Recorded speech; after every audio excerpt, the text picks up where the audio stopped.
everybody, welcome back to Catherine Sews. I gotta show you what I made today. I made a whole family of cats. They're sock kitties. They're really fun to make. They're actually easier to make than the sock monkeys that I did last week because the fuzzy sock just hides all of your stitching, so you don't even have to be really careful with your stitching. They're all made by hand. You can do them on the machine if you want. The materials are easy to find. They're just so cute. If you want to make a sock kitty, let me show you how.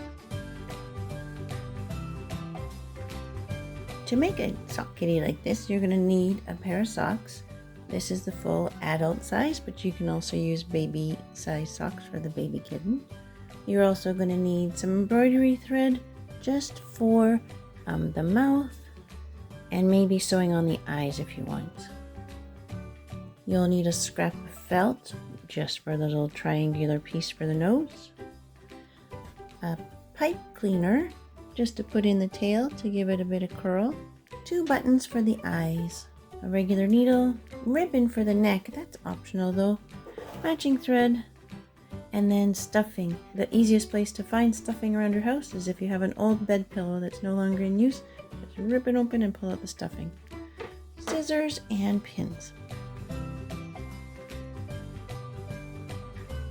You'll need your 1 pair of fuzzy socks and a needle with 2 arms lengths of thread with both strands tied together into a big fat knot right at the end. And take 1 sock and turn it inside out. Look at it this way. The toe of the sock is going to be the 2 paws. The head is going to sit somewhere in the middle here. And then the heel is the bum of the cat. And then the back is the long legs. Okay. The second sock is where we're going to get the head and the tail. We're laying it like that with the heel centered, and we're going to put a line of pins right in the middle. But you can measure or you can eyeball the center line here. And to double check, you can just fold it and make sure your pins are right in the center there. We're going to be starting about that thumb width from the bottom with a knot or back tack right here. Coming around close to that open edge, we'll be stitching that up, and then a little less than a 1/4 inch away from the pin, coming to a V right at the base of the heel, back out that same less than a 1/4 inch away from the pin, curving around and finishing there. If you're not comfortable just eyeballing a nice curve there, you can take a pencil and you can draw a curve there. The curve blends right into the side fold, but it doesn't blend into the pin. It comes up a little bit away from the pin. You could even probably place a 1/4 or something there to make a nice smooth curve. You don't want to use something too dark because it might show after, so if a Sharpie was all I had, then I would just do a little dotted line. If you're comfortable just visualizing that curve, that's great too. And I'm going to use a back stitch. I'll do some stitches in red so that you can see what that back stitch looks like. So just a regular little stitch, and then I'm coming back from before where the needle came out to after where it came out. And again, back and forward. So that's a nice strong stitch. It's quite tight and it's going to hold this knit in place so that a knit can't unravel on us, because we're going to be cutting fairly close to our stitch line here. Okay, so that's the back stitch. It's a bit hard to see what the final product looks like, but you can see a little bit. It makes more of a continuous line. It looks more like machine sewing.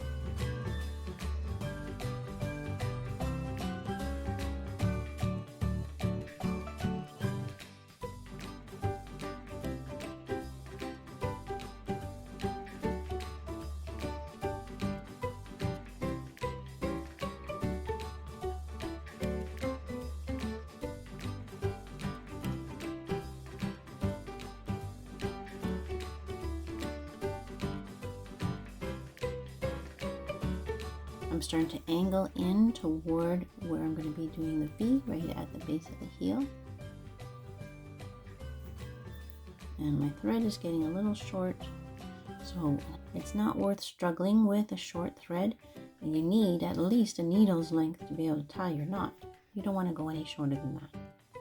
So one last little stitch and then come back through your loop, pull tight. Do that a second time. So that's tying off your knot. I like to do one more little stitch just before I cut my thread. You notice that I never pull my needle out the back of the sock. I'm always just going in and out from the front of the sock. It just makes your work faster and neater. Just make sure you are catching both layers with each stitch.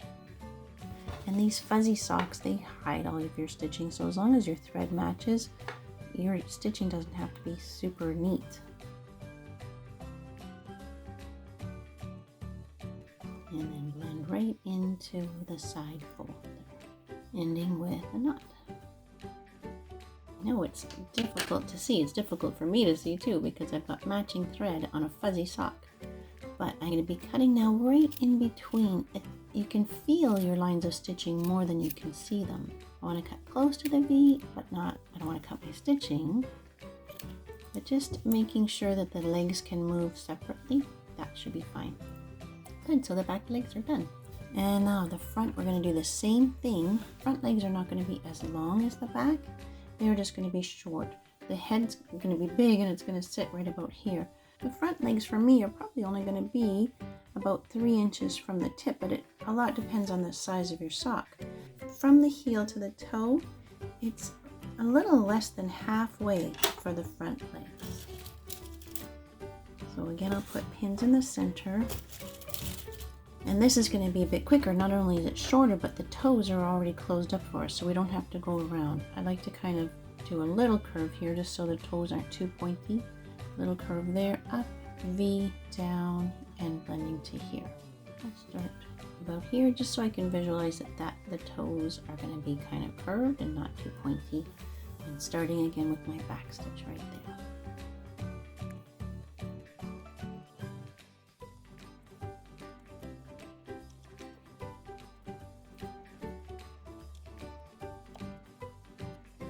I'll make a dot where I'm going to make the V, just so it's easier for me to snip to that point later. Making a V at that point, at that dot, and then coming down from there.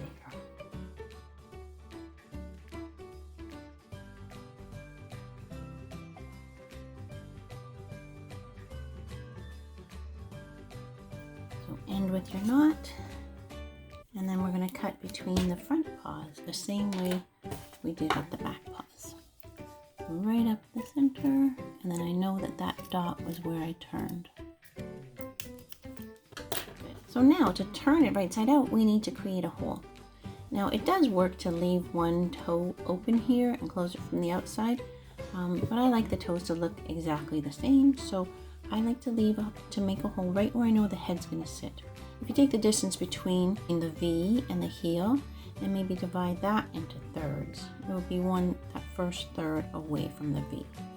Pull that out away from the back, so you're looking at the kitty's side seam basically, or side view, and make a small snip. No more than about 1/2 inch, 1.5 centimeters maybe, and then we can turn it all right side out through there.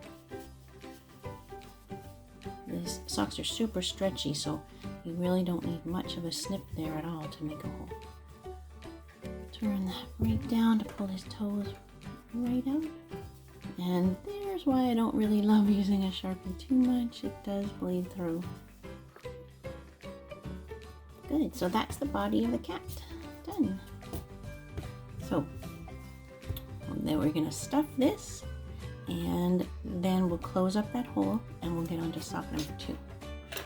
So with stuffing, you want to sort of break it apart.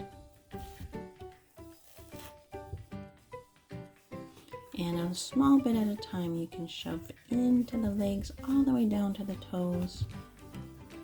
You don't want it to look lumpy, so that's why it's good to just use a small bit of stuffing at a time.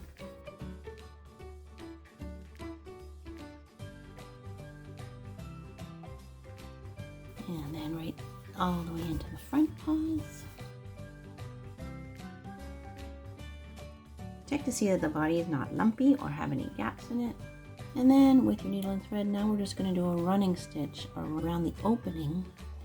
It can be a pretty big running stitch, just in, out, and we're going to be using our thread to draw this hole closed. Once you're around the circle, then you can pull your thread tight. If you want, you can do a couple stitches up and down. The head is going to hide this hole anyway, but just to make sure that it is nicely closed up. And then tie off. And that's the body done.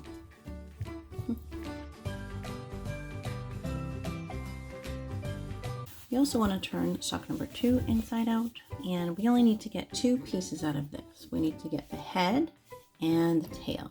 For the head, if you can visualize this curve coming up into a circle.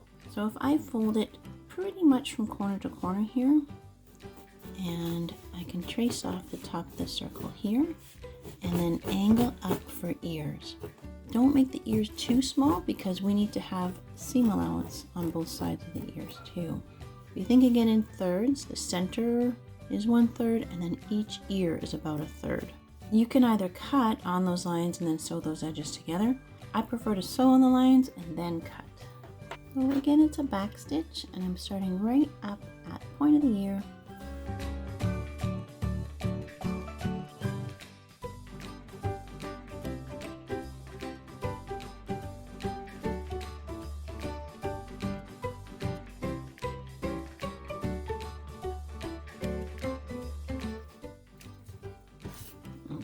Now I can cut about 1/4 inch away from my sewing line. So now again, there's no hole, no way to turn this, so we need to make a hole.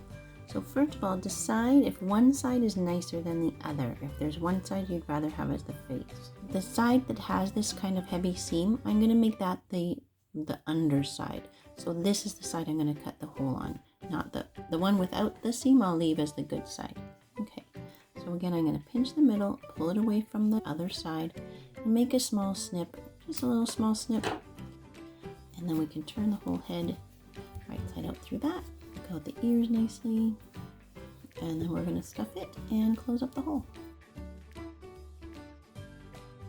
You want to push a little bit of stuffing into the ears, but not too much. You don't want the ears to be too puffy. These can be fairly firm because we're going to be sewing eyes and nose on here. And again, you don't want it to be lumpy, you want it to be pretty symmetrical. Good. And again, a running stitch around this hole to draw that all in.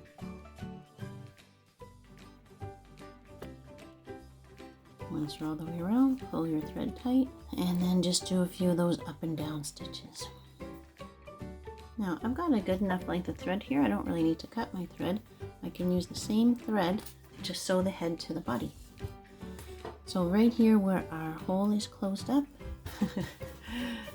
you can see how cute it is already. I'm going to sew this hole to that hole. So this is a little trickier, taking kind of a big stitch there, pulling it tight, and working in between to take a stitch here and here. Now the head will be very wobbly if you don't get it secured well. So you want to do like some pretty solid stitching in here. A little wobbly is okay, but you don't want the head to come off. That's pretty well secured, but I'm going to tie a knot, and then again, before I cut my thread, I'm going to actually go around just to make sure that the head's not going to be too wobbly. Good. And if that seems pretty good. Okay, so I'm going to tie a good solid knot here. Going once back through my loop, and again, and then one more time, and in and out. Good. All right. Okay, next is the tail. So this is what I have left of the sock. Here's the heel. There's where I cut off for the head. So I'm going to cut this for the tail here. I don't want the heel as part of the sock because it's got a funny bend in it. So I'm going to lay it again with the heel centered, and I'll just cut up both sides. Folding the tail right sides together and just trimming it up even. You can put a few pins to keep it together neatly, and then a back stitch up about 1/4 inch away from that raw edge. We'll leave the end of the sock open for turning. If you want the tail skinnier than that, you can make a bigger seam allowance. Instead of 1/4 inch, it could be closer to 1/2 inch. When I get to the end, I tie a knot, and then if my thread is still long enough that I'll be able to use it to sew the tail to the body, then I don't cut my thread, I'll just leave it. And now the tail can turn right side out. Now, I don't like to stuff the tail. I like to use a pipe cleaner. So with the pipe cleaner, you don't want it to poke out through the end. So just a little bend at the end, a little curve, and both ends. Good. And that's also faster than stuffing too. Just put the pipe cleaner right in there. Good. And now this edge is the finished edge of the sock. So we really don't even have any seam allowance to turn in there. So we just can sew it right onto the body like that. The edge with the seam can go down, and you're just gonna be sewing it right on there. Very cute. So I'm just picking up a little bit of the body and then the tail edge. Okay, a quick circle around like that. Tie yourself a good knot. And the tail's done. And with that pipe cleaner in there, you can kind of give it a cute little twist. Okay, just the face left to do. For the eyes, I do like to use eyes that just have 2 holes because it does give more the look of a cat's eye, right? And those 2 holes will go up and down. I'm using an embroidery thread to sew them on. It doesn't have to be, but I like to have a darker color. Embroidery thread comes in a skein of 6 strands, and I like to just split it to use 3 and 3. Just make sure your needle has a good size eye. If you have one of those little plastic needle threaders, that's perfect. But if you don't, you can take a little scrap of thread, fold it in half, and put the 2 cut ends of the thread through the needle. And now I'm going to pass my embroidery thread through that loop, and then I can just pull it through. There, it just pops through now. Okay, and then I just want to tie a knot in one end. I'm not bringing all 6 ends down together, just 3 ends together. Good. I can attach the buttons with pins just to get the placement right. Good. And I have to think where the nose is going to be. I also have to think about where's my center line and make sure they're symmetrical. So I think this one's a little close, isn't it? My center line is here. Good. Right, the nose will be here and then the mouth. That'll be nice. So now I'm going to replace that pin with a little stitch. And then come up the back of the button and down the button and in through that same stitch. The thread likes to get tangled on that first stitch. So just about 3 or 4 times through. It's strong enough. If you're making this for a baby, please don't use a plastic button. Use just a circle of felt instead. So just making the knot in the same way that we've been doing, just back through your loop, pull tight. Right, that's not my final knot though. I'm actually going to put my needle in and come all the way over to the other eye. And that kind of gives a bit of sculpting to the head. It sort of brings the eyes together.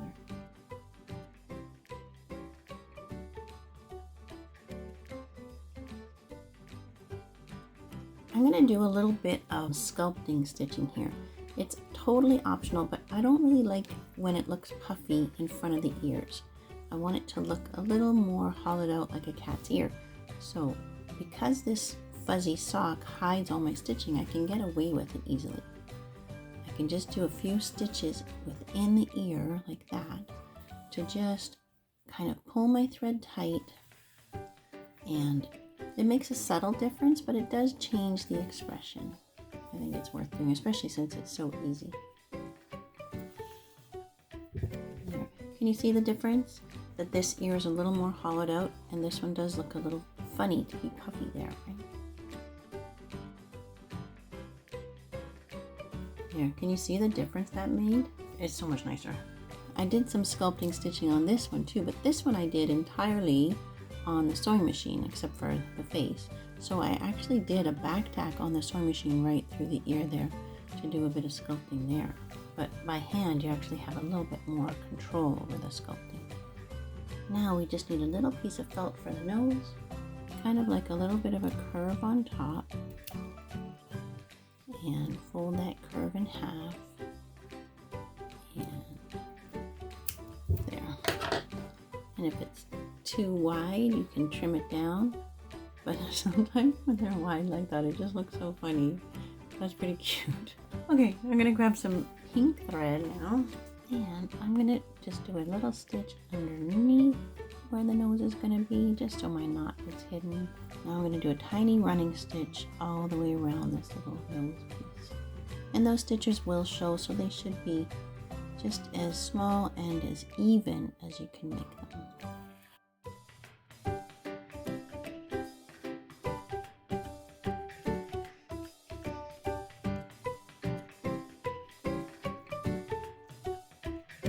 Alright, so the running stitch is complete, but to tie the knot I want to be underneath the felt, just because I think that will look nicer. Little small stitch back through the loop, and you can use felt like that for the eyes too. Just cut a circle and sew it on that exact same way, especially if this is a gift for a baby or a toddler. Good. Good. For the mouth, we want to just come down a little ways, just straight a few stitches, and then it's like a semicircle and a semicircle. Put a quarter or maybe an empty bobbin right around where you want that to be. And you don't want a very dark line really, because it just might not get covered up completely. That would not look very nice if you can see the pencil. But planning it out with pencil does help. Back to the embroidery thread, and I don't want that knot to be sitting on the outside. That won't look nice. So I can start way down here underneath and just stab the needle right through to come up at the base of the nose. So the knot is right underneath there. You'll never see it. So this, you can see I did that with a back stitch, right? If you did a running stitch, there would be spaces in between. So I think a back stitch works nicely to give you a solid line. But this time, this is a decorative stitch, and so we do need to be nice and neat. When I go back now, it's not just random how I have been doing, but back right to the end of that stitch and coming out a stitch width past my needle.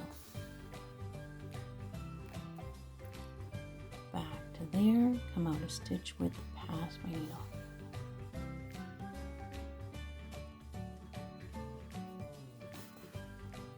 So that you end up with a solid line of thread. We're going to be going over this twice because it does get hidden in the fuzz of the sock, and I want to make sure that the pencil line gets covered. I do think it's cute when it comes right up like that, so I want to do a few more stitches just to come up.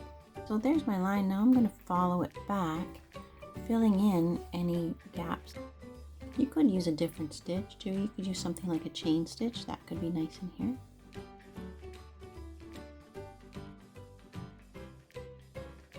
I'm running out of thread, so I'm going to make my last little stitch. And if you ever get yourself into a jam like this where you don't have enough thread to turn and go back through the loop, you can go through backwards. One last little time there, one more little stitch, and then I'm going to go backwards through my loop. Good. Alrighty, and then before I cut, I'm going to put my needle in right where it was coming out. Come out anywhere so that I can just pull that whole tail to the inside. So the little baby one was made with the exact same steps. Well, the baby has a bow, so you could, if you wanted, you can cut a piece that's about 20 inches long. Oh, sweet. Oh, she does look pretty. Oh, she's a star. There you go. There's your family of cats. Oh my goodness, they're so adorable. Okay, I hope you enjoyed that. Okay, everybody. That's it for today's video. I hope you had fun with those. I hope you make one. If you do end up making one, let me know in the comments below because I'll be super excited to hear about that. Until next time, take care.